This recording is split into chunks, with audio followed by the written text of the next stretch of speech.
Hello po mga ka-viral and welcome back again to this YouTube channel. Latest update na naman tayo ngayon. Bagsak at durog na ngayon ang mga Duterte dahil sa kabi-kabila ng mga dagok na dumarating sa kanila. Ikatlong araw na ngayon sa confirmation of charges hearing ng ICC or International Criminal Court sa mga kaso na FPRRD hinggil sa crime against humanity, sa AJK at war on drugs nito. Matitibay ang mga ebidensya na nalalantad sa panig ng mga biktima ng kanyang kampanya kontra droga at hirap na hirap si Attorney Kaufman, ang abogado ni FPRRD, sa pagtatanggol sa kanya. At puro political ang banat nito. Dininay din niya na si FPRRD ang nag-utos na ililigpit ang mga biktima. Kailangan na madidepensahan ni Kaufman si Duterte dahil mukhang mabilis na mahahatulan si FPRRD. Si Sara Duterte naman ay nanginginig na ngayon sa mabilis na pag-usad ng impeachment laban sa kanya. Sa March 2, nasisimulan ang pagtalakay ng mga ipinasang impeachment ng iba't ibang grupo laban sa kanya. Nasa Justice Committee na ng Kamara ang nasabing impeachment kung saan si Representative Attorney Jean Calistro ang committee chairman at kilala bilang mahusay na mambabatas at kritiko ng mga Duterte. Pagkatapos ay dadalhin ito sa plenaryo upang doon pagbobotohan ng mga mambabatas, subalit malaki ang tsansa na makakakuha ito ng 1/3 or 105 na boto mula sa ating mga mambabatas. Meron nang nagpahayag na boboto sila ayon sa kanilang konsensya at marami ang nagpahayag na boboto ulit sila tulad ng pagboto nila sa unang impeachment noong 19th Congress na kamakailan lang ay binasura ng Supreme Court dahil umano sa constitutional violation nito sa pagpasa ng 1-year bar rule. Kung makakapasa ito ay saka iaakyat sa Senado upang masimulan na ang pagdinig sa impeachment court. Doon mahuhubaran si FPRRD, Sara Duterte at ang kaniyang mga kapatid dahil mabubuksan ang kanilang mga bank accounts at ang kanilang mga kayamanan. Malalaman ng taong bayan kung sino ang controversial na si Mary Grace Piatos at saan napunta ang confidential funds ng Vice Presidente. At kung makukonvict siya via majority votes ng mga senador na kinakailangan makakakuha ng 16 na boto mula sa mga senador, ay tuluyan itong matatanggal sa pagka-vice presidente, madidisqualify na mai-elect sa anumang government positions at posibleng makukulong pa. Kung kaya ay gumagawa na ngayon ng remedy at anumang paraan ang kampo ng mga Duterte upang hadlangan ang pagpasa ng impeachment sa Senado. Noong nakaraang mga araw, ay panibagong pasabog na naman ang pinalabas nila sa pamamagitan ng abogado na nagngangalang Attorney Levy hinggil sa 18 ex-Marine soldiers na umano'y nag-deliver ng mali-maletang pera kina PBBM, mga senador na sina Lacson at Soto, maraming mga congressmen na karamihan ay bahagi ng Justice Committee na nangangasiwa sa impeachment ni VP Sara. Sina Dilema at former Senator Antonio Trillanes. Nais si Senator Amy Marcos na magpasa ng resolution upang maimbestigahan ito sa Senado kaagad. Na ayon kay Senator Lacson ay tila bahagi ito ng plano para i-divert at destabilization plan sa Kamara at Senado upang sirain ang plano ng impeachment. Si Trillanes naman ay kakasuhan ang nasa likod ng planong ito. Ayon sa mga ex-marine na ito, ay 850 billion umano ang idineliver nila sa mga sangkot at pati ang mga ICC prosecutors ay nakatanggap din umano ng mali-maletang pera. Ngayon, ang isa sa matinding sinasabi ng mga Marines ay nag-deliver daw sila sa mga kongresista. Pati nga daw kay COMELEC Chairman Garcia, pati sa mga senador, kay Tito Soto, nag-deliver daw sila. Yun ang expose doon sa POSCON. Ang dami nilang pinangalanan. Ang dami nilang pinangalanan ng mga kongresista na nag-deliver daw sila. 850 billion, yun, imagine niyo. Ganun daw kalaki, 850 billion. Ang sabi nitong 18 na Marines, 850 billion ang kabuuan nilang diniliver. At sino ang binigyan nila ng mga mali-malitang pera? Alam nyo, kung iisa-isahin yung mga kongresistang diniliberan at saka yung mga senador, lahat ng mga kongresistang ito ay mai-involve sa impeachment ni Sara. Yan yung isang malinaw dyan. Sila J.J. Suarez, sila Beatrix Luestro, sila Congressman Benny Abante, sila Paulo Ortega, sila Joel Chua, lahat ng mga matatapang na tumitindig para sa impeachment ni Sara, kasama doon sa mga pinangalanan. So, dyan pa lang, alam mo na kaagad kung ano yung purpose. Ang purpose nila, siraan yung mga kongresista na members ng Justice Committee. Karamihan doon, members ng Justice Committee o halos lahat yun. Kumbaga, pinapangalanan doon yung mga members ng Justice Committee para matakot. Pinatakot nila. Parang, kung ayaw ninyo na banggitin uli namin ang mga pangalan ninyo, huwag kayong sumuporta sa impeachment ni Sara o huwag kayong bumoto sa impeachment ni Sara. So alam na natin ang purpose. Ang purpose nila, bakit ang mga congressman na sinasabi nilang diniliberan ng pera nung mga Marines daw na yon na tao ni Saldico, 850 billion daw ang kabuuan, ang purpose daw nun, ang purpose nun, lumilitaw, ay para kutin ang mga kongresista. Ano ito mga kabunyog mga kababayan? Balik na naman sa mga malita-malita na yan. Ang problema kasi dyan, paano mo naman makukumbinsi ang mga tao na totoo yung sinasabi nila? Binabanggit nila, binigyan ng malitang pera si Laila de Lima. Hindi pa nga member si Laila de Lima ng Kongreso ng panahon na yan. Nang panahon na nasa Kongreso si Saldico at yung sinasabi nila na nag-deliver sila ng mga pera, si Laila de Lima hindi pa member ng House of Representatives. Si Laila de Lima ay naging member ngayon lang na 20th Congress, June 30, 2025. Doon pa lang sira na sila dyan. Sa sino namang maniniwala na si Laila de Lima tatanggap ng pera galing sa kanila? Maliit ang pera. Ganon din si Arlene Brosas, yung Makabayan Black. Ganon din si Franz Castro. Alam na kung anong purpose nila. Ang purpose nila, kutin yung mga kongresista na members ng Justice Committee na mangunguna sa impeachment ni Sara, gusto nilang kutin. Gusto nilang siraan. Yan yun. Yan yung purpose niyan. Pinapalabas na naman nila na yung impeachment na yan ni Sara, bayad ang mga kongresista na yan. Sa katunayan, mali-malitang pera ang diniliver sa kanila.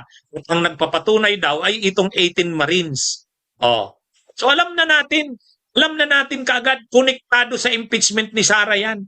Akala naman nila, masisindak nila sila Congressman Benny Abante, sila Congressman Joel Chua, sila Congresswoman Beatrix Sulistro, si Laila de Lima, ang Makabayan Black. Hindi yan. Ay, ano ba tong nangyayari sa mga DDS na ito? Alam na, ang timing talaga niyan, ang timing, siraan yung mga kongresista na matapang na nagtutulak ng impeachment ni Sara. Lahat ng pangalan na nandun, is in lahat. Lahat ng nabanggit na mga pangalan, lahat yon matapang na nagsusulong ng impeachment ni Sara. Yun yung mga pangalan nilabas nila eh. Kaya alam na kung ano talaga ang dahilan. Ano ito mga kabunyog, mga kababayan?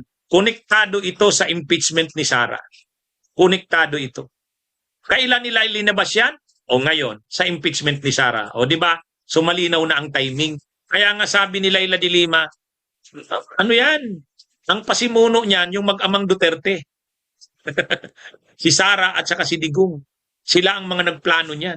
Ginamit lang nila itong si Attorney Baligod, sila Mike Defensor. Kumbaga sa timing pa lang, alam mo na kaagad kung ano talaga ang purpose nila. Yan. Kaya saka yung mga pangalan talagang lumabas, yung mga binabanggit na mga pangalan na tumanggap daw ng pera, lahat yun, mga kongresista na nagsusulong ng impeachment ni Sara. Kaya dun pa lang ang linaw-linaw na. Pero, at saka ngayon pa lang, agad-agad may resolution na si Amy Marcos. Imbestigahan daw. Wow. Agad-agad yan ready ka agad yung resolution ni Amy Marcos. Imbestigahan daw itong mga Marines na ito. At si Attorney Libby Baligod, kailangan daw malaman ng publiko kung ano ba talaga ang totoo. So alam na natin. Ready ka agad yung resolution. Pipress con pa lang ni Attorney Levy Baligot, kaagad-agad may resolution na si Amy Marcos. Ha? Ano na? Alam na kaagad natin ang mga anong ito. Galawang DDS ito. Mga kabunyog, galawang Duterte. Oh, 'di ba? Ano 'yan? Kaya lang hindi naman magtatagumpay yan.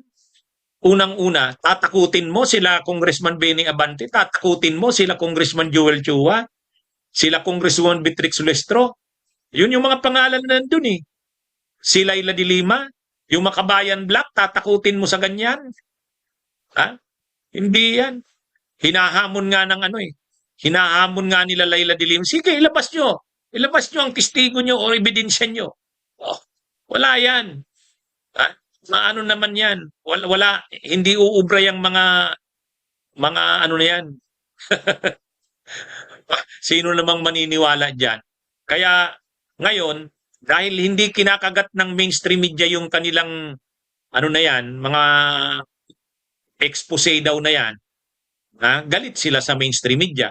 Alam nyo, itong mga DDS, kahit si Kaufman, sinisisi lagi mainstream media. Ang nakasira daw kay Duterte ay mainstream media. Kasi binaluktot daw yung mga news tungkol sa mga patayan nung panahon ni Duterte. Mainstream media na naman. Ngayon na naman, na hindi nilalabas yung mga balita na yan ng mainstream media, galit na naman sila sa mainstream media. Ay, paano ka naman kasi maniniwala? Malita na naman.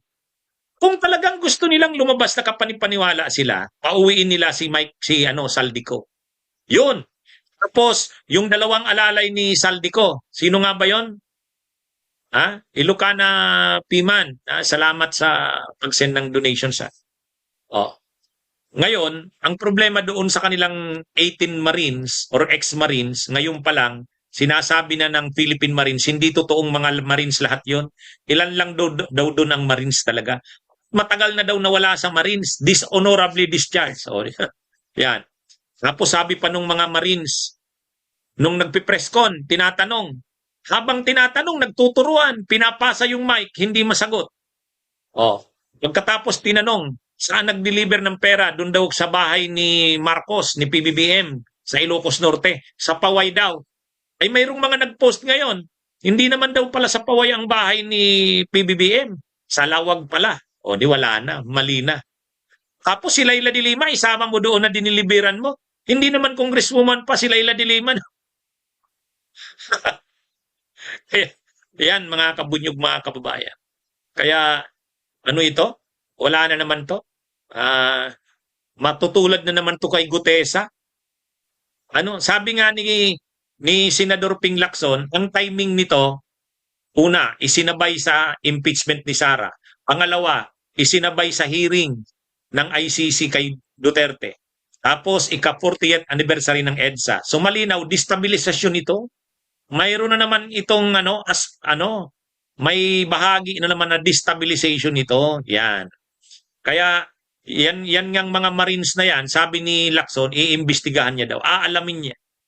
Aalamin niya ang background ng mga ex-Marines na yan. Providing for the Magna Carta of Barangay Health Workers, ating mga BHW, of which I am one of the authors, at muntik na po, muntika ng pumasa ito nung last 19th Congress, malala ko at the very last minute. Sayang naman po, at pinaghirapan rin po natin ito nung 19th Congress. Of course, ang ating sponsor, Senator J.V. Ejercito. At sana po ngayon, sa tulong po ng ating sponsor, Senator Risa, ay maipasa na po ito at maisa batas dahil matagal na po itong inaantay ng ating mga BHWs. At alam naman natin, ang hirap po ng trabaho ng isang BHW, ulan, init, nagtatrabaho po sila at isa po sila sa mga itinuring natin na hero ng pandemya. Di po natin mararating itong kinaroroonan natin kung hindi dahil po sa kanila. Kaya pinaglaban po natin 2024, 2023, hanggang 2025 po yung kanilang HEA. Yan naman parati nilang sinisigaw. tuwing pumupunta po ako sa mga health center, sinisigaw nila ang kanilang HIA. At bukod sa HIA, finally, nabayaran na po noong 2024 yung balanse na 27 billion at last year naman po yung 6.7 billion finally nabayaran. Ang sinisigaw naman nila ngayon, ito pong Magna Carta for Barangay Health Workers. Sana po'y ngayon sa 20th Congress, sa suporta po ng mga kasamahan natin, may isabatas na po ito. Mr. President, our local government code highlights the importance of the delivery of basic services and facilities such as health and social welfare services, which were devolved to the local government units down to the barangay level. In terms of the delivery of health services, our barangay health workers serve as the frontliners in the barangay. They play a vital role in accomplishing the primary healthcare approach towards health empowerment. Ang ating mga barangay health workers ang nagsisilbing frontliners, lalo na po sa malalayong lugar. Sila po ang nag-aasikaso. Of course, kulang naman talaga ang ating mga doctors, lalo-lalo na po sa mga bundok at sa malalayong lugar. Sila po ang tumutulong sa paggagamot ng ating mga kababayan, lalo na sa mga komunidad na walang doktor. Our BHWs have been at the forefront, our first line of defense, risking their own lives to save countless others. Maulan, init, nandiyan po sila. Mapapandemya, kalamidad, emergency, nandyan po ang ating mga BHWs na handang magserbisyo. They are true heroes of our nation and we owe them a great debt of gratitude. Nararapat lang na bigyan natin ng pagkilala ang kanilang serbisyo. Kaya naman po tinututukan natin na, sabi ko nga, na mabayaran ang kanilang HIA o Health Emergency Allowances para sa kanilang serbisyo noong panahon ng pandemya. At ngayon naman po, along with this, we are fully supportive of this measure which have been filing. Matagal na natin itong na-file, 18 Congress pa, 19 Congress, at hanggang ngayon po sa 20th Congress, hindi po tayo titigil. Sana po'y maisabatas na po ito. This bill seeks to provide our barangay health workers a monthly monetary benefit of 3,000 pesos. They will also be entitled to other allowances, benefits and privileges, and security of tenure. The benefits and privileges enumerated in the bill will also include Christmas bonus, annual training, and skills upgrading and civil service eligibility. If enacted, they will also be entitled to GSIS, PhilHealth, and Pag-ibig benefits. The proposed measure will also retain the benefits and privileges of BHWs under Republic Act 7883, the Barangay Health Workers Benefits and Incentives Act of 1995, such as free legal services and preferential access to loans. Mr. President, wala po ang mga ito kumpara po sa mga sakripisyong ibinibigay ng ating mga barangay health workers. It is undeniable that many people have been working long hours, often without adequate protection or proper compensation. Hence, this is more to be done to ensure that our health workers are properly compensated and protected. Maraming salamat po, Mr. President, at sana po'y maipasa na itong long overdue na Magna Carta of Barangay Health Workers. At salamat rin po sa lahat ng mga co-authors at co-sponsors ng bill na ito. Thank you, Mr. President. Majority Leader. Thank you very much, Mr. President. Mr. President, also our dear colleague Senator Kiko Pangilinan would like to insert into the records his co-sponsorship speech. So inserted into the records. Thank you very much, Mr. President.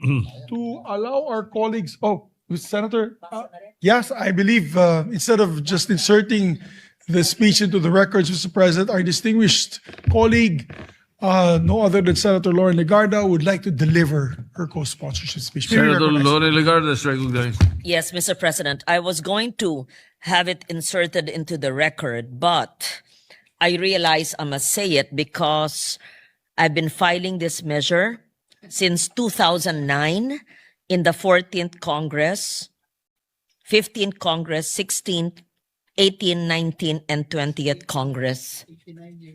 Yes, so it's been 17 years, and I think it's just appropriate that I read it today. And I thank our esteemed colleague, our birthday girl, Senator Risa Ontiveros, for sponsoring it, as well as our colleagues who are all the health advocates here. Senator Bongo, Senator J.V. Ejercito, who passed it already, but withdrew at the last minute by we don't know who. And Senator Joel has been espousing it, Senator Zubiri as well. And I'm sure the Senate President would agree. So we rise today to sponsor the Magna Carta of Barangay Health Workers, a measure that seeks to give long overdue recognition, protection, and dignity to the individuals who form the most accessible arm of our public health system. Barangay health workers are the first to knock on doors, the first to identify health risks, the first to guide mothers and children, the first to respond to emergencies in communities where formal health facilities remain distant or limited. According to the Department of Health's National Barangay Health Worker Registry, there are 253,400 barangay health workers across the country as of 2024. Not sure if this number has increased. This number speaks to the scale and indispensability of community-based healthcare, and it reminds us that the well-being of millions depends on the strength of this frontline workforce. This vital workforce deserves a law that recognizes both its history and its future. It is for this reason that as early as the 18th Congress, we filed the Magna Carta for Barangay Health Workers. And as I corrected it earlier, much earlier than the 18th Congress, actually 14th Congress. So this was grounded on the belief that universal health care cannot succeed without those who make health care work at the grassroots. We refiled the measure in the succeeding Congresses because the need has only grown more urgent. In every community we visit, we meet BHWs who serve out of commitment rather than compensation. And Senator J.V. tells me that there are LGUs or barangays that pay BHWs only 400 pesos a month. Oh my God. They monitor pregnancies, they track immunizations, care for the elderly, and mobilize whole barangays in times of disaster. Yet many continue to work without clear tenure, standardized benefits, or adequate institutional support. This bill responds to that gap by establishing a comprehensive, rights-based framework that strengthens recruitment, certification, and continuing education. It lays down fair and uniform standards for honoraria, subsistence and transportation allowances, hazard pay, insurance coverage, and year-end benefits. It provides loyalty incentives for long-serving BHWs and mandates deployment subsidies for low-income municipalities, ensuring that access to community health services does not depend on local wealth. Through these reforms, we affirm that barangay health workers are indispensable to disease surveillance, maternal and child health, emergency response, and everyday community or continuity of care, strengthening their welfare local government. Bagamat pangunahing ipatutupad dito ng ating mga lokal na pamahalaan, kinikilala ng panukalang ito ang kanilang kapasidad at limitasyon. Kaya't nagtatatag tayo ng isang 3-year diminishing deployment subsidy fund para sa 3rd hanggang 5th class municipalities upang masiguro na hindi maiiwan ang mas mahihirap na lugar. Ang subsidy na ito ay time-bound, subject to evaluation, at fiscally responsible. Shared commitment ang kalusugang pangkalahatan, kaya hindi dapat natin hayaang unfunded mandate ang Magna Carta of BHWs. Mr. President, pinapalakas din ng panukalang ito ang boses ng ating mga BHW sa local health governance. Sa panukala natin, binibigyan natin ng pagkakataon na magkakaroon ng structured consultation ang duly recognized BHW associations sa local health boards. With this space, their voices, grounded in community realities, will help shape planning, budgeting, and service delivery. Because health policy must listen to those who implement it at the grassroots. Mr. President, bilang tugon sa mga ulat na napag-iinitan o napupulitika ang ating mga BHW, malinaw sa panukalang batas ang pag-uphold sa kanilang political neutrality at ang pagbabawal ng diskriminasyon laban sa kanila. At nilinaw din po natin ang pananagutan. Any public official or employee who willfully refuses, neglects, or obstructs implementation of the Magna Carta of BHWs shall be held administratively, civilly, or criminally liable under existing laws. Clearly, recognition must be matched with accountability. Mr. President, ang ating mga BHW ay sumusuong sa baha at sakuna. Naglilingkod sila kahit sa panahon ng pandemya. Kung nasaan ang may sakit at mahihina, naroon ang ating mga BHW. Katuwang natin sila sa pangangalaga ng kalusugan ng bayan para sa kalusugang pangkalahatan. If we are concerned about preventive care, about decongesting hospitals, about achieving a truly primary health-oriented universal healthcare system, we must be serious about strengthening our barangay health workers. Ang Magna Carta na ito ay hindi simpleng batas. Ito ay pagkilala sa dignidad ng serbisyo. Ito ay pagpapatatag ng ating health system. Ito ay konkretong hakbang tungo sa makatao at makatarungang lipunan. Panahon na upang suklian ng pangangalaga at sakripisyo ng ating mga barangay health workers. Kaisa ng mga may akda ng panukalang ito, sina Senior Vice Chair J.V. Ejercito, Majority Leader Mig Zubiri, Senators Loren Ligarda, Bato de la Rosa, Vice Chair Bongo, Minority Leader Alan Cayetano, Senators Sherwin Gatchalian, Kiko Pangilinan, Jinggoy Estrada, Mark Villar, Robin Padilla, Erwin Tulfo at Joel Villanueva, hinihiling namin ang agarang pagpasa ng Magna Carta of Barangay Health Workers. Matagal na itong hinihintay. Muli nating isabatas ito. Marami pong salamat, Mr. President. Majority Leader. Thank you very much, Mr. President. Mr. President, I move that we recognize the distinguished Deputy Majority Floor Leader. This is also his pet bill together with Senator Risa and myself and most of us here, Senator Joel Villanueva and Senator Gatchalian and Senator Kita Ganda, Lauren Ligarda. Mr. President, may we recognize the distinguished colleague, Senator J.V. Ejercito, to co-sponsor the The Deputy Majority Leader, Senator J.B. Ejercito, is recognized. Thank you, Mr. President. My dear colleagues, it's an honor and privilege to co-sponsor Senate Bill number 1905, otherwise known as the Magna Carta of Barangay Health Workers, under Committee Report number 35. Mr. President, distinguished colleagues, mula sa pinakaliblib na sulok ng ating mga probinsya hanggang sa pinakamataong mga lungsod, tahimik na nagtatrabaho ang mga barangay health workers or BHWs.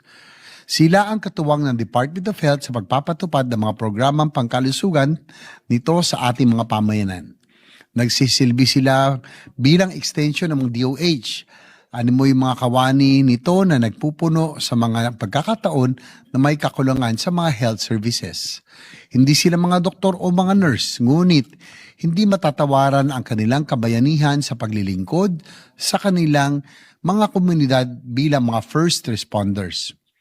Bagamat makailang beses na nating nabanggit, hindi naman masamang ipaalala na ang ating mga BHWs ang nagsisilbing foot soldiers at frontliners noong panahon ng pandemya. Buong tapang nilang sinagupa ang pandemya at naging first line of defense ng ating mga komunidad. Mr. President, I had the honor and privilege to chair the subcommittee that heard and defended the proposed bills on the Magna Carta for BHWs last Congress. We had numerous hearings, technical working groups, and consultations to ensure that we will come up with a committee report that truly represents the interests of BHWs. Matagumpay nating naipasa dito sa Senado. Ngunit nakakalungkot lang na nandun na po tayo sa BICAM. No? Pasado na rin po dapat ito sa House of Representatives, nasa BICAM na nang biglang binawi ng mababang kapulungan ang kanilang pagsuporta sa kanilang panukalang batas na hanggang ngayon ay nananatiling misteryo sa amin, no? Dahil ito'y sayang, ay pasado na sana at magbebenepisyo na ang libu-libong mga BHWs natin na talagang